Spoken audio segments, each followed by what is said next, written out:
그리스도인의 삶. 오늘은 황성은 목사님의 글입니다. 바른 분별, 바른 적용. 그리스도인으로 이 세상을 살아가다 보면 하나님의 뜻이 충돌하는 것처럼 보일 때가 있습니다. 이럴 때 우리는 무엇을 기준으로 분별해야 할까요? 하나님이 내게 하시고자 하는 말씀을 다른 사람에게 하셨다면 대개 똑같은 말씀을 나에게도 하실 것입니다. 또한 그 조언을 들었을 때 내 마음에 기쁨이 샘솟을 것입니다. 물론 다른 사람을 통해 말씀하실 때도 있지만 그럴 때는 대부분 자신이 하나님의 말씀을 잘못 알아들었거나 잘못 해석했을 경우입니다. 그럴 때 내가 영적으로 깨어 있다면 그 말씀이, 그 다른 사람의 조언이 하나님의 말씀인 줄 알고 돌이킬 것입니다.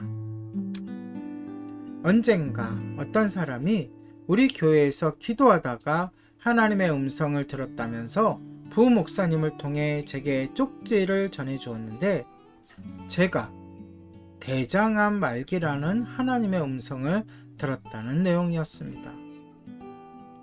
그런데 저는 그때나 지금이나 건강합니다. 만일 정말로 제가 대장암 말기라고 하나님이 알려주시려고 했다면 제게 직접 말씀해 주시지 않았겠습니까? 하나님의 말씀을 대할 때 주의할 점은 하나님의 뜻을 주관적으로 자신에게만 적용해야지 객관화하면 안 된다는 것입니다. 객관화한다는 것은 다른 사람에게 공개한다는 뜻이고, 또 하나는 다른 사람에게도 적용한다는 것입니다. 하나님께서 내게 말씀하신 것은 그 문제에 대해 하나님의 뜻을 구하며 나더러 씨름하라는 것이기 때문이지, 다른 사람에게 자랑하거나 강요하고 또 다른 사람을 판단하는 기준으로 삼아서는 안 된다는 뜻입니다.